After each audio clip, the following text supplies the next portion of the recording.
부모는 멀리 떨어진 자식을 그리워하되 자식이 부담을 느끼게 해서는 안 된다.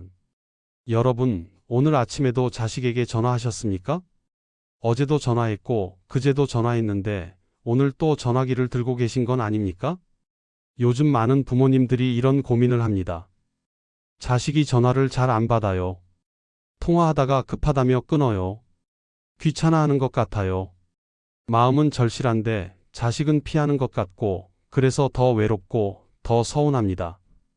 공자께서는 2500년 전 이미 이 문제의 본질을 꿰뚫어 보셨습니다. 논어 2인편에서 공자는 이렇게 말씀하셨습니다. 부모를 섬기되 간언하되 부드럽게 하고 뜻을 따르지 않음을 보거든 공경하되 거스르지 말며 수고로워도 원망하지 말라.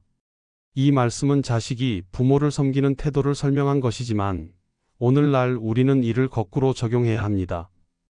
부모가 자식을 대하는 태도에서 말입니다. 지나친 관심과 집착은 효도가 아니라 부담이 되고 사랑이 아니라 속박이 됩니다.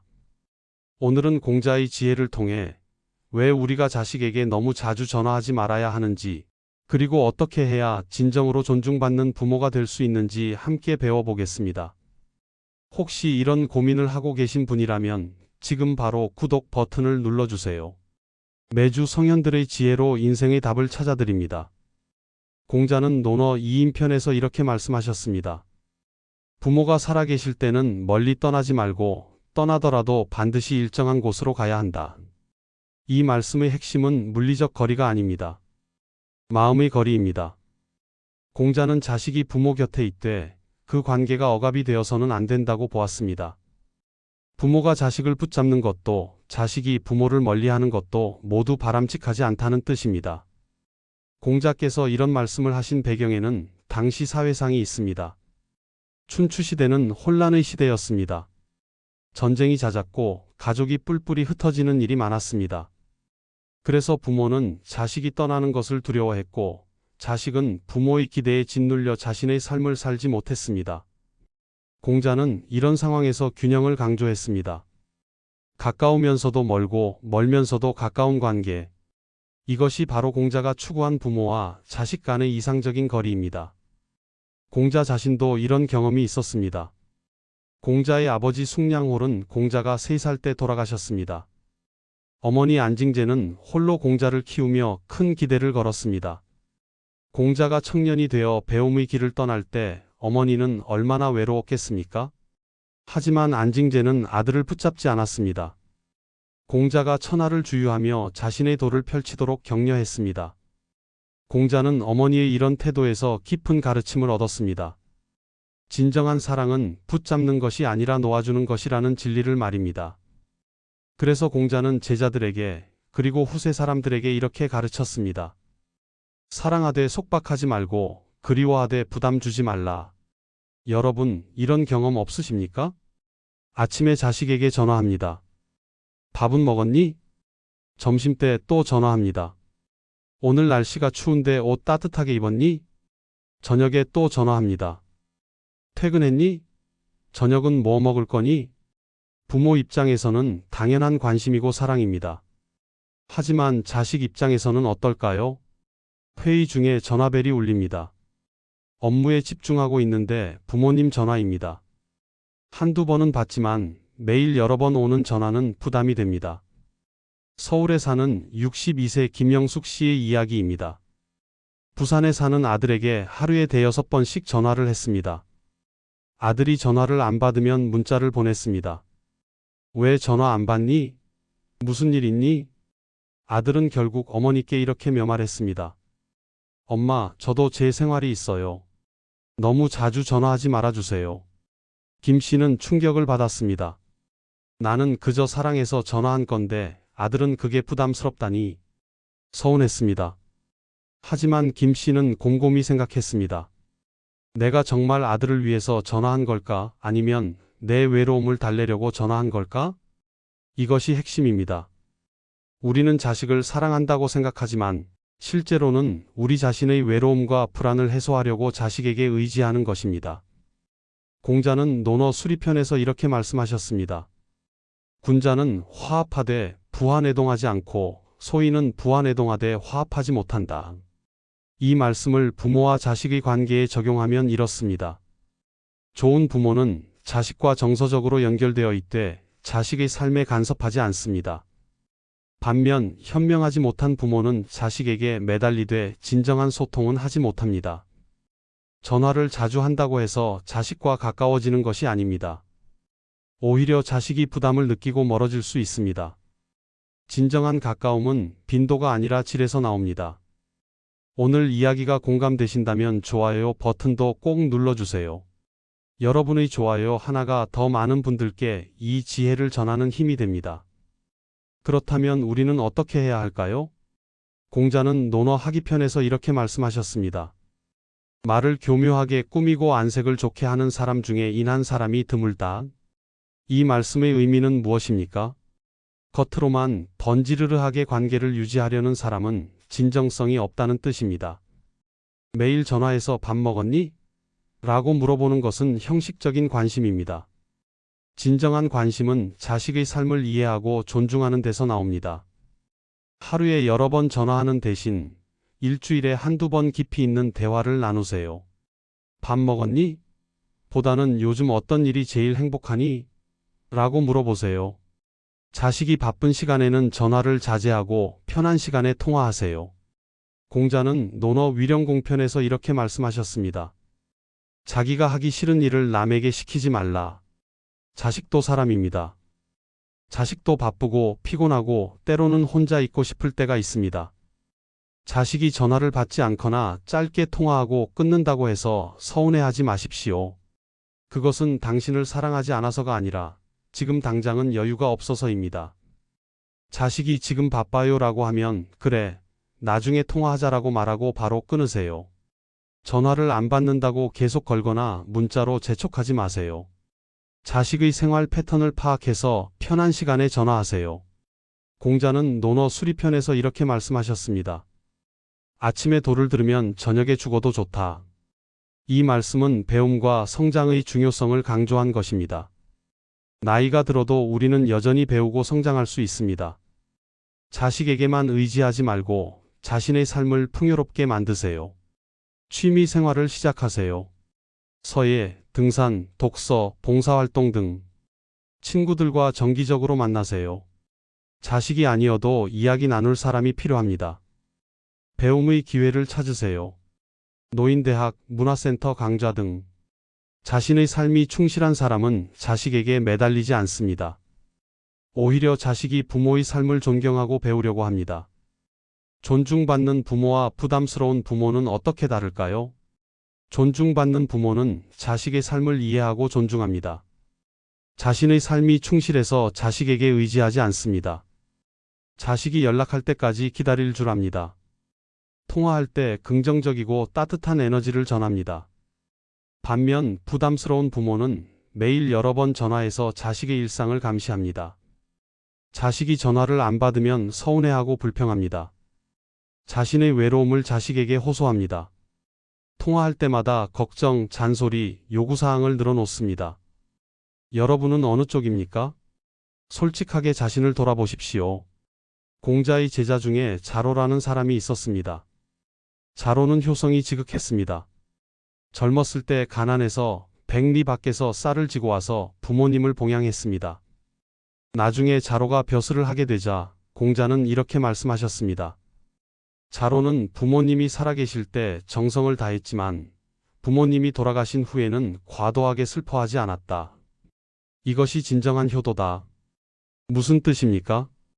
부모가 살아계실 때는 최선을 다해 모시되 부모가 돌아가신 후에는 자신의 삶을 살라는 뜻입니다. 마찬가지로 부모도 자식을 사랑하되 자식의 삶을 속박하지 말라는 뜻입니다. 자로는 부모님이 살아계실 때도 과도하게 매달리지 않았습니다. 정성을 다했지만 부모님의 삶을 존중했습니다. 그래서 부모님도 자로를 자랑스러워했고 자로도 부담 없이 효도할 수 있었습니다. 여러분, 잠시 눈을 감고 스스로에게 물어보십시오. 나는 왜 자식에게 전화하는가?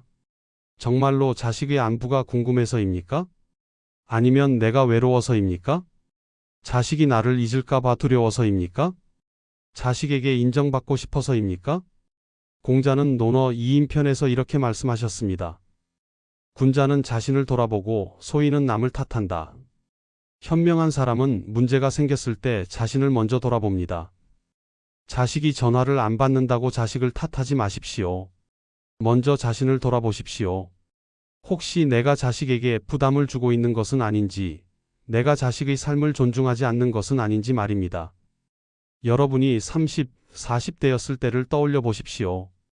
직장 일로 바쁘고 아이들 키우느라 정신없고 경제적으로도 힘들었을 때 말입니다. 그때 부모님이 하루에 여러 번 전화해서 밥 먹었니? 왜 전화 안 하니? 언제 올 거니?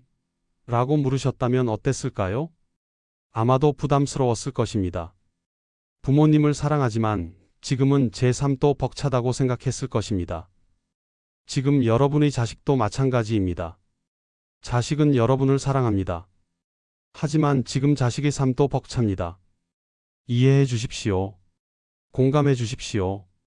공자는 논어 위정편에서 이렇게 말씀하셨습니다. 자기가 서고자 하면 남을 세워주고 자기가 이루고자 하면 남을 이루게 해준다. 자식과 좋은 관계를 원하십니까? 그렇다면 먼저 자식이 자신의 삶을 잘 살 수 있도록 도와주십시오. 전화로 감시하는 것이 아니라 자식이 필요할 때 힘이 되어주는 부모가 되십시오. 공자는 논어 위정편에서 효에 대해 이렇게 말씀하셨습니다. 부모를 섬기되 부드럽게 간언하고 뜻을 따르지 않음을 보거든 더욱 공경하되 원망하지 말라. 이 말씀은 자식이 부모를 섬기는 태도를 설명한 것입니다. 하지만 오늘날 이 말씀을 부모가 깊이 새겨야 합니다. 효는 강요할 수 없습니다. 자식이 전화를 안 한다고 자주 방문하지 않는다고 불평하는 것은 효를 강요하는 것입니다. 진정한 효는 자연스럽게 우러나는 것입니다. 부모가 존경받을 만하면 자식은 자연스럽게 부모에게 효도합니다. 공자는 어머니가 돌아가셨을 때 3년상을 치렀습니다. 당시 관례보다 더 정성을 다했습니다. 하지만 공자는 제자들에게 이렇게 말했습니다. 부모의 나이를 알아야 한다. 한편으로는 기쁘고 한편으로는 두렵다. 부모가 장수하는 것은 기쁜 일이지만 동시에 부모가 늙어가신다는 것은 두려운 일입니다. 공자는 제자들에게 부모를 귀찮게 하지 말라고 가르쳤습니다. 부모가 살아계신 시간이 유한하다는 것을 알면 그 시간을 소중히 여기고 부모를 존중하게 됩니다. 오늘날 부모들은 반대로 생각해야 합니다. 자식과 함께할 시간이 유한하다는 것을 알면 그 시간을 억지로 늘리려 하지 않고 주어진 시간을 소중히 여기게 됩니다. 하루에 10번 전화하는 것보다 일주일에 한 번 진심 어린 대화를 나누는 것이 훨씬 소중합니다. 그렇다면 구체적으로 어떻게 해야 할까요? 첫째, 전화 대신 짧은 메시지를 보내세요. 자식에게 전화하고 싶을 때 대신 짧은 메시지를 보내는 것입니다. 오늘도 수고했어, 사랑해. 날씨가 쌀쌀한데 건강 챙겨. 내 생각이 나서 연락해, 바쁘면 나중에 봐도 괜찮아. 이런 메시지는 부담이 적습니다.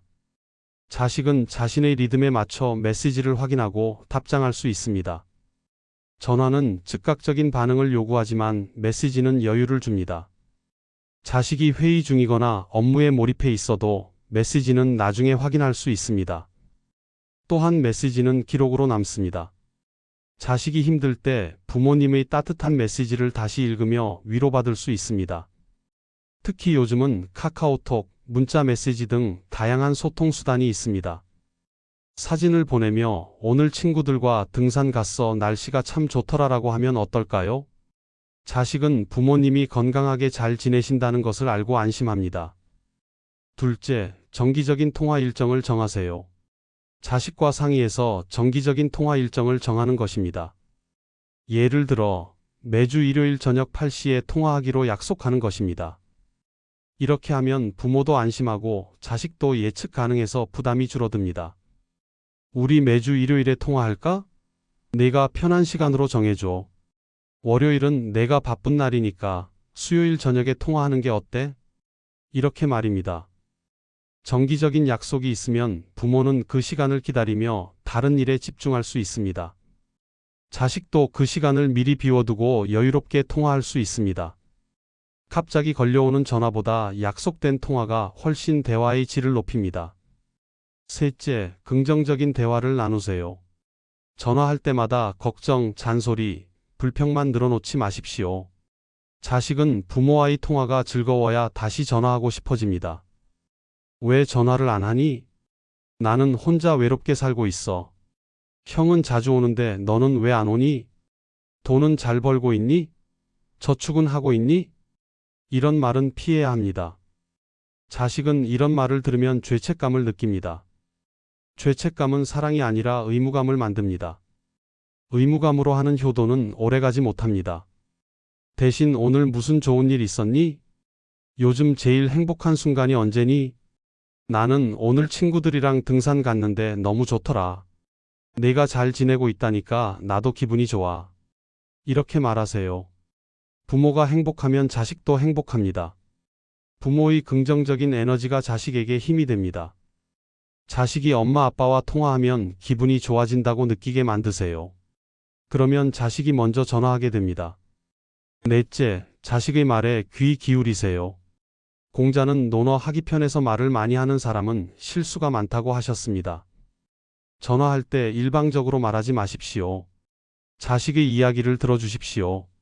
자식이 무슨 일을 하고 있는지, 무엇이 힘든지, 무엇이 행복한지 들어주십시오. 그리고 공감해 주십시오. 그래서 내가 어땠니? 그 일이 힘들었겠구나. 내가 잘 해결했네 대견하다. 이렇게 말입니다. 많은 부모들이 자식에게 조언하려고 합니다. 하지만 자식이 원하는 것은 조언이 아니라 공감입니다. 자식의 이야기를 끝까지 듣지 않고 그러니까 네가 그렇게 하면 안 되지라고 말하지 마세요. 먼저 충분히 들어주고 공감해주고 자식이 조언을 구할 때만 말씀하세요. 다섯째, 감사와 칭찬을 아끼지 마세요. 자식이 전화를 걸어왔을 때 왜 이제야 전화하니? 가 아니라 전화해줘서 고마워라고 말하세요. 자식이 짧게 통화하고 끊어도 바쁜데 전화해줘서 고마워 다음에 또 이야기하자라고 말하세요. 감사는 관계를 지속시키는 가장 강력한 힘입니다. 자식이 작은 일이라도 해주면 크게 칭찬하세요. 명절에 와줘서 고마워. 선물 고마워 내 마음이 정말 기쁘다. 바쁜데도 시간 내줘서 고마워. 이런 말들이 자식의 마음을 움직입니다. 여섯째, 비교하지 마세요. 형제 자매끼리 비교하는 것만큼 관계를 망치는 것은 없습니다. 내 형은 자주 오는데 너는 왜 안 오니? 언니는 용돈도 주는데 너는 뭐니? 이런 말은 자식의 자존심을 상하게 하고 형제 간의 관계도 나빠지게 합니다. 각자의 상황이 다릅니다.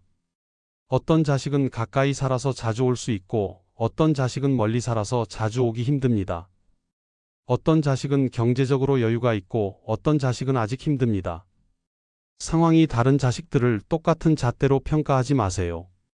각자가 할 수 있는 만큼 하는 것으로 충분합니다. 일곱째, 손주에게 집착하지 마세요. 많은 부모들이 손주를 보고 싶어서 자식에게 전화합니다. 언제 손주 얼굴 좀 보여주니? 명절에는 손주 데리고 와야지. 손주를 사랑하는 마음은 이해합니다. 하지만 손주에게만 관심을 보이면 자식은 서운합니다. 엄마 아빠는 나보다 손주가 더 좋은가 보다. 자식에게도 똑같은 관심과 사랑을 보여주세요. 너는 요즘 어떻게 지내니? 일은 잘 되고 있니? 건강은 괜찮니? 자식을 먼저 챙기고 그 다음에 손주를 물어보세요. 여덟째, 자식의 배우자를 존중하세요. 며느리나 사위에 대한 불만을 자식에게 털어놓지 마세요. 내 아내는 왜 그 모양이니? 내 남편은 왜 그렇게 무뚝뚝하니? 이런 말은 자식을 곤란하게 만듭니다. 자식은 부모와 배우자 사이에서 고민하게 됩니다. 배우자에 대한 불만이 있어도 참으세요. 대신 배우자의 좋은 점을 칭찬하세요. 내 아내 요리 정말 맛있더라. 내 남편 성실하게 일하는 것 같아 보기 좋다.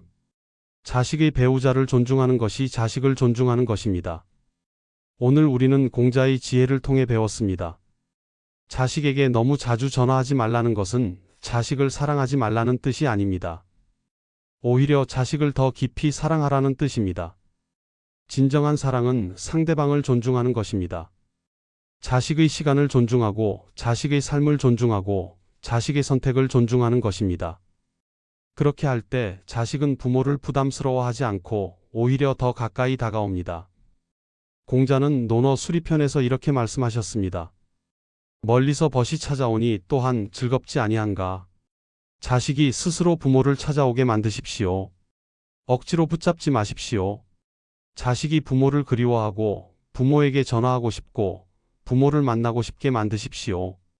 그러려면 부모가 먼저 존중받을 만한 사람이 되어야 합니다. 오늘부터 이 세 가지를 실천해 보십시오.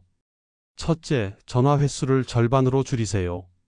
하루에 3번 전화했다면 이제는 하루에 1번. 하루에 1번 전화했다면 이제는 이틀에 1번. 대신 통화할 때 더 깊이 있는 대화를 나누세요. 둘째, 자신의 삶을 풍요롭게 만드세요. 자식에게만 의지하지 말고 자신의 취미, 친구, 배움을 찾으세요. 자신의 삶이 충실한 사람은 자식에게 매달리지 않습니다. 셋째, 긍정적인 에너지를 전하세요. 전화할 때마다 걱정과 잔소리가 아니라 격려와 사랑을 전하세요. 자식이 부모와의 통화를 기다리게 만드세요. 여러분, 공자는 평생 동안 인을 추구했습니다. 인이란 무엇입니까? 사람을 사랑하는 것입니다. 하지만 진정한 사랑은 상대방을 존중하는 것입니다. 자식을 사랑하십니까? 그렇다면 자식을 존중하십시오. 자식의 시간, 자식의 선택, 자식의 삶을 존중하십시오. 그렇게 할 때 자식은 부모를 더욱 사랑하고 존경합니다. 오늘 저녁 자식에게 전화하고 싶으시다면 잠깐 멈추고 생각해 보십시오. 이 전화가 정말 자식을 위한 것인가? 아니면 나를 위한 것인가? 그리고 자식이 정말 필요로 할 때 그때 전화하십시오. 혹은 자식이 전화할 때까지 기다리십시오. 공자께서 말씀하셨습니다. 급하게 하지 말고 작은 이익을 보지 말라. 급하게 하면 이루지 못하고 작은 이익을 보면 큰 일을 이루지 못한다. 자식과의 관계도 마찬가지입니다. 급하게 매일 전화해서 당장의 외로움을 달래려 하지 마십시오. 대신 천천히, 꾸준히 자식이 진정으로 부모를 필요로 하게 만드십시오. 그것이 오래가는 관계를 만드는 지혜입니다. 오늘의 이야기가 여러분의 마음에 와 닿으셨다면 좋아요 버튼을 눌러주시고 구독해주세요. 성현들의 지혜를 함께 나누며 우리 모두 더 현명하고 평온한 삶을 살아갑시다. 여러분, 오늘도 좋은 하루 보내세요. 감사합니다.